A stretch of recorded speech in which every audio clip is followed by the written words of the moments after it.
So if the first thing we gotta look at is it says to complete the following stoichiometry problem, make sure to balance the equation first. Do you remember how to balance the equation? Yeah.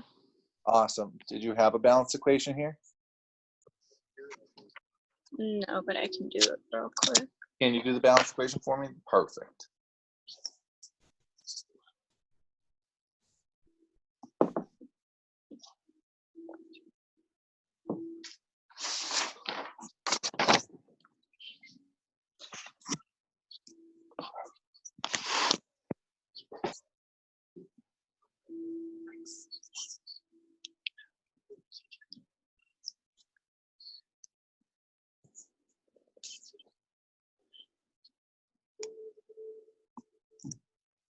Would it be 2 mg plus O2 and then 2 MgO?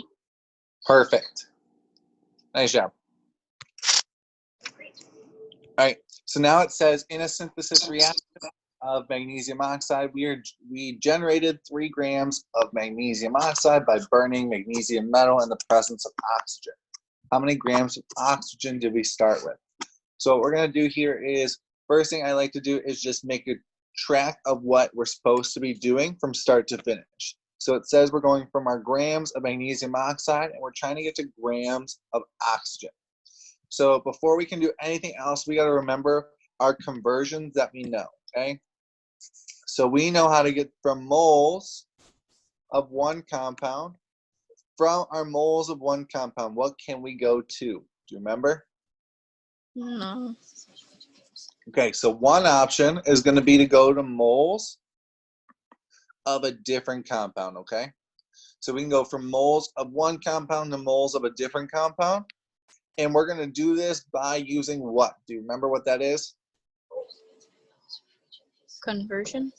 It's a conversion factor. Perfect. Do you remember what conversion factor we have to come up with for this to work? No. No? Okay. So this one, to go from moles of one thing to moles of a different thing, is going to be our mole ratio. So we're going to use our mole ratio. Do you remember how to get the mole ratio? Not really, no. Okay. So that one, so this one, the mole ratio is going to come from the balanced equation.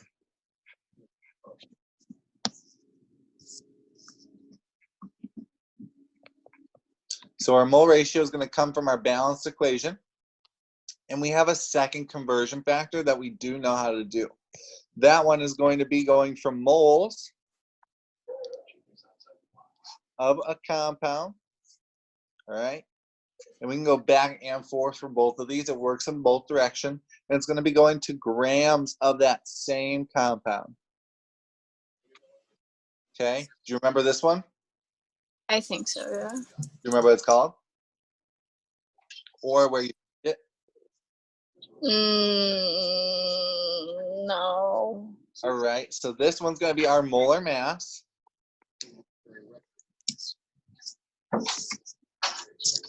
And this one comes from the best thing on earth, the handy dandy periodic table.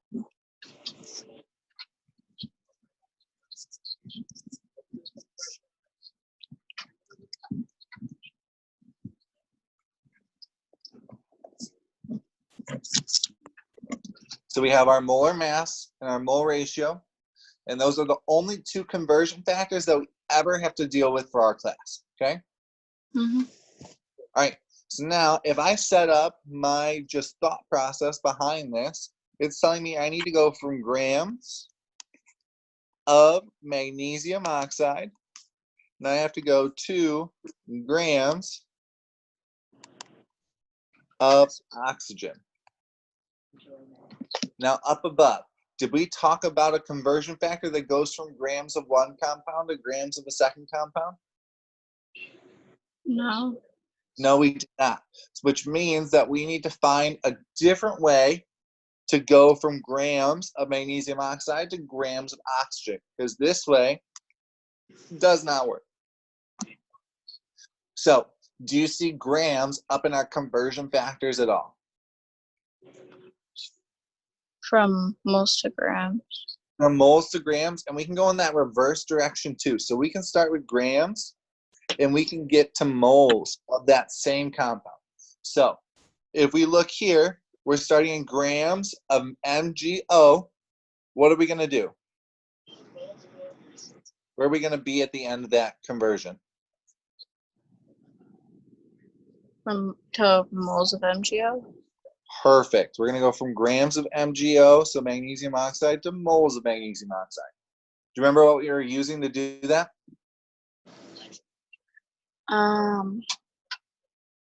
Molar mass. Perfect. Is the molar mass. And we're going to use the molar mass of this compound right here, the magnesium oxide.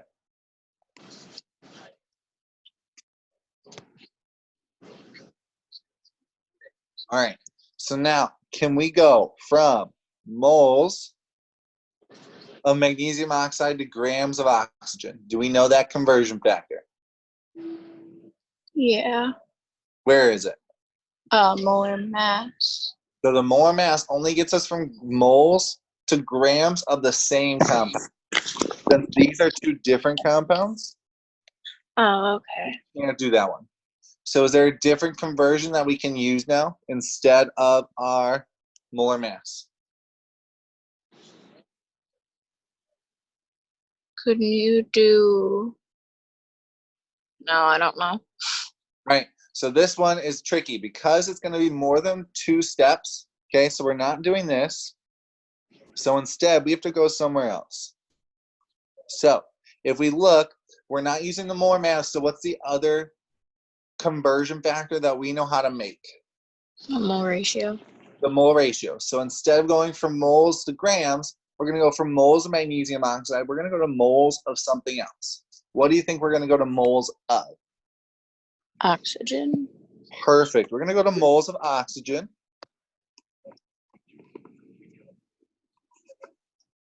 And we're going to do that by using what? Molar mass. Careful. The molar mass goes from moles to grams. So what's the other conversion factor? Mole ratio. Perfect. The mole ratio.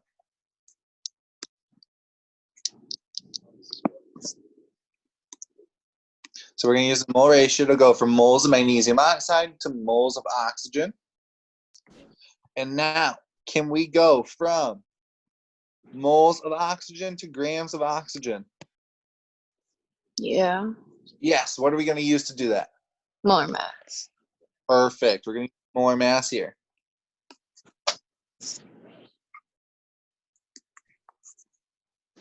So we're going to use the molar mass of oxygen to go from moles to grams of oxygen. Okay, so now we have our steps in order to get from point A to point B using our long detour. Now we should probably come up with what these conversions are.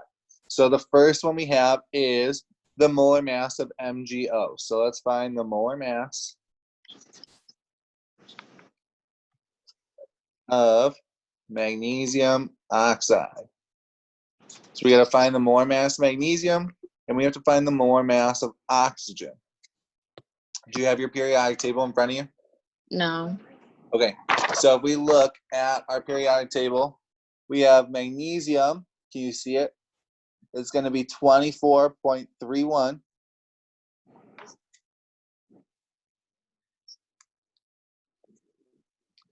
And then oxygen is way over on the other side, and that one's going to be 16. Okay, so now, do we have more than one magnesium in our compound for Mg? Oh, Yeah. how many do we have? 2. We have 2. Careful. So right now, we ignore this right now. Ignore that right now. Pretend it doesn't exist. Okay. Okay? So just in the compound itself, how many Mg's do you have? 1. How many O's do you have? 1. Perfect. So we're just going to take these 2 numbers, since there's only one of each, we're just going to add them together.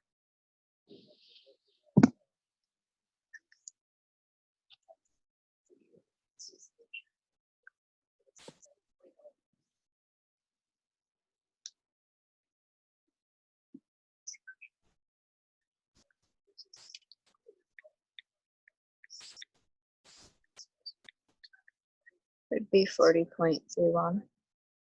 Perfect. Do you remember what those units are for molar mass? Or in general, do you remember what units for mass are?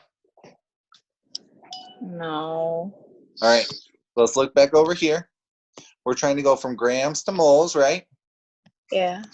So one of the units is going to be grams, and we're going to have an equal sign, and then the other unit is going to be moles. Do we think this 40.31 is going to be the number of grams that we have or the number of moles that we have? Number of moles. Flip it. So this is going to be the number of grams that we have, okay? So always the number we get off the periodic table, the numbers at the bottom is always going to be the number of grams that we have, okay? So that's the number of grams of magnesium oxide. And how many moles do you think this is going to equal? 1. It's always equal to 1 mole of that element or compound. Perfect. So now we have our mole ratio, our first mole ratio, okay? The second thing we have to do, so that was step 1. Step 2 is to find, or sorry, that was the molar mass. I apologize. Now we have our mole ratio. Our mole ratio is step 2, so let's find the mole ratio that goes from moles of magnesium oxide to moles of oxygen.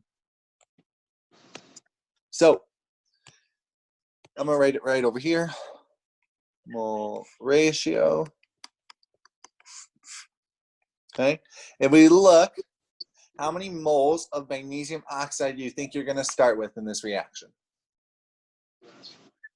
Or you're going to end up with? Where are you finding that 1 from?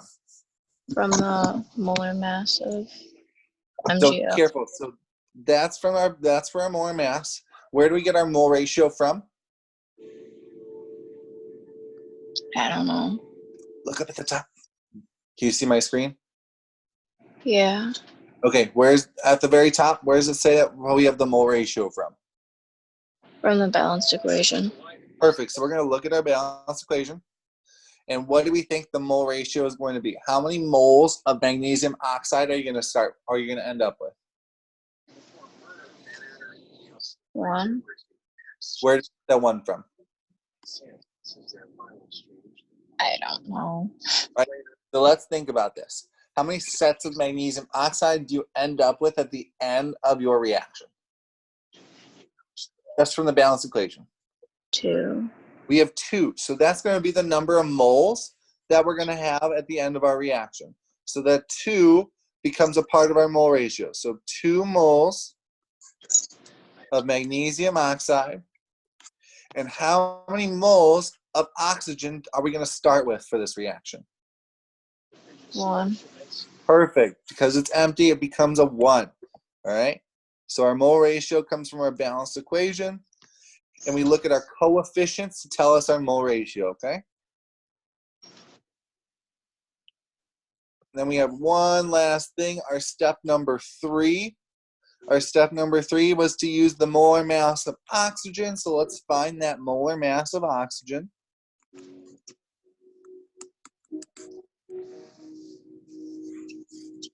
All right. And we have oxygen, which, do you remember what the molar mass of oxygen was? 16. Just 1 perfect. And how many oxygens do you have in this compound? 2. So we got to multiply it by 2. And we get our total molar mass.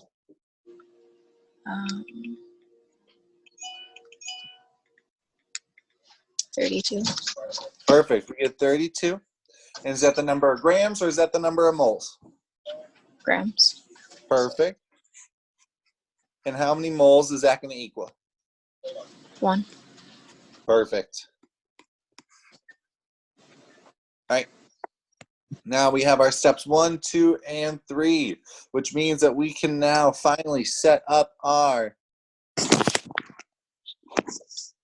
railroad tracks. All right. So we set up our railroad tracks. We need to have 3 stops, which means we have to have step 1, step 2, and step 3. our 3 stops on the railroad. What do we put in that first column, though? Um, Do you remember? no. All right. So that one's going to be our given. Is going to go in that first column. So let's take a look at our problem and what do we see as our given?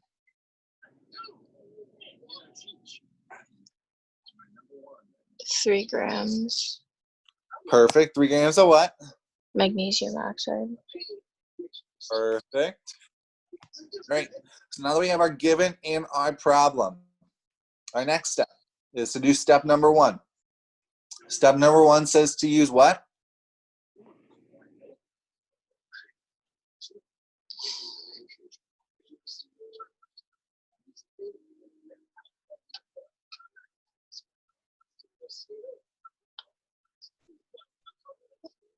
I don't know. Where do we see step number 1? The molar mass. Perfect. So let's find our molar mass of MgO, our magnesium oxide. 40.31. Perfect. So are we going to take the 40.31? Are we going to put it on the top or the bottom of our railroad? The bottom. Perfect. The 40.31 grams of magnesium oxide goes on the bottom. And then what goes on the top then? Would it be 1 mole? It would be 1 mole. We put the 40.31 grams on the bottom because we want those grams to cancel out with the grams up here. Okay. So now we've done step 1. So now we're on step 2. Step 2 tells us to do what? The mole ratio. Perfect. So our mole ratio is way up here. So now we're going to put that into our railroad track as well. So if we look at our railroad track, what are we going to put on the bottom? Oh, I'm sorry. I wrote the wrong thing. I messed up. I apologize. This should be moles of what? Not moles of oxygen. Moles of what? Magnesium. There we go. I wrote it wrong. All right. So what goes on the bottom?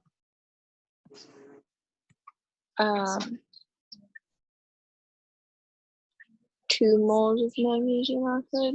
Perfect. 2 moles of magnesium oxide, which means what goes on the top?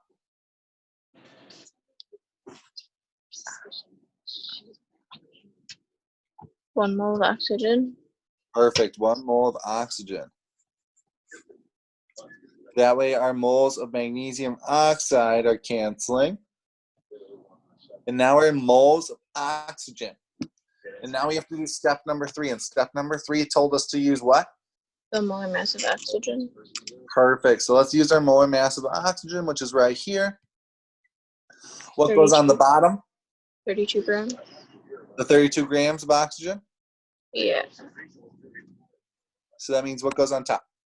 The 1 mole of oxygen. All right. Do our units of 1 mole of oxygen, do they cancel? Yeah. They cancel if they're right next to each other?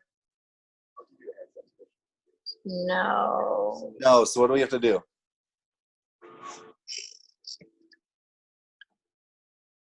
I don't know.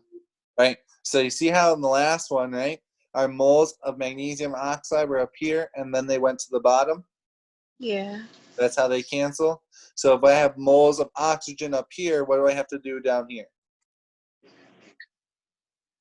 What do I have to put down the bottom? The moles of oxygen. The moles of oxygen. So I'm going to change this. So my 1 mole of oxygen is actually going to go on the bottom this time. And the 32 grams of oxygen is going to go on the top this time. That way, the moles of oxygen are canceling. And my units that I'm left with are my grams of oxygen, which is what I'm trying to find by the end of my problem. That makes sense? Yeah. All right. So now our last step is going to take the top and we're going to multiply it all together. So we're going to do 3 times 1 times 1 times 32. We're going to do the same thing with the bottom. We're going to do 40.31 times 2 times 1.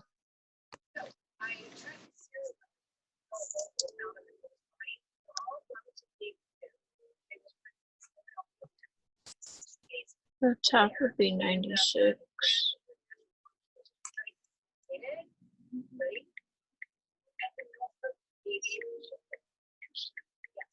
And the bottom would be 80.62. All right.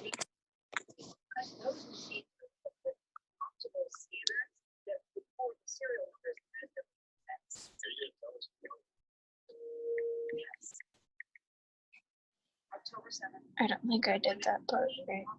What'd you get? 1.19077715207.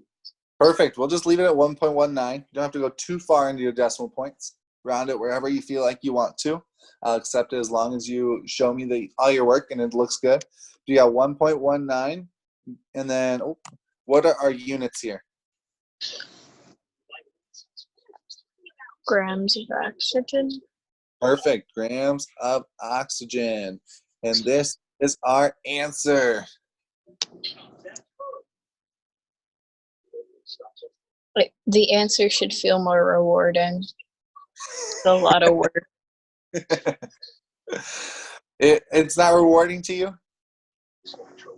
I mean, not really, no. No. Oh, man. All right. So, are there any other questions on this? No, I don't think so. Okay. So then the other thing you're going to do today is back to our home page, okay, is the limiting reactant video notes, okay? So if you click on them and you open up those video notes, it takes you to this document. There's 2 questions that you should try and answer before you start the video. Then there's this video on YouTube right here. And then all the rest of the questions, including this example problem below, everything comes from the video. So you should be pausing the video and starting it over again when you find an answer to a question and that you're trying to write down. If you need more time, you can restart the video and do whatever you need to with the video. But it goes through and explains how to do this thing called limiting reactants. Have you ever heard the word limiting before? Yes. Can you give me an example of what it might mean? Like limiting the amount of something that somebody could have. Like what they're doing with toilet paper and stuff. Exactly. Toilet paper is a perfect example right now. So what we're doing in chemistry with limiting reactants is usually in a reaction we have 2 different reactants, right?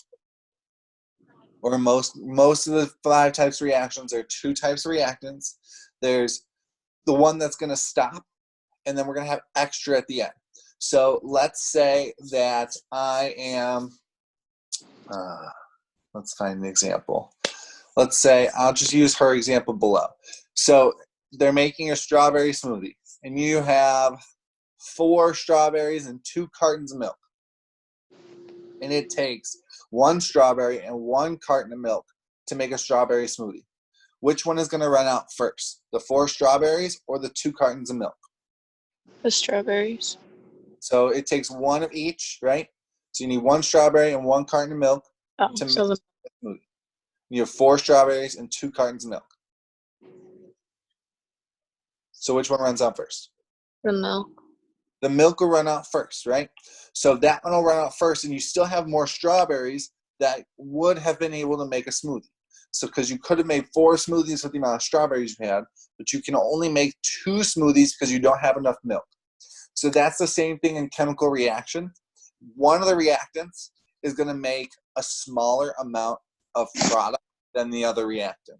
So that one limits how much product you can actually make during a reaction. And that's what we're determining here below in this example problem. So basically what you're going to do is you're going to do this type of problem. You're going to do one of these problems. But now instead of doing it once, you're going to do it twice. And then you're going to figure out which one makes less product at the end.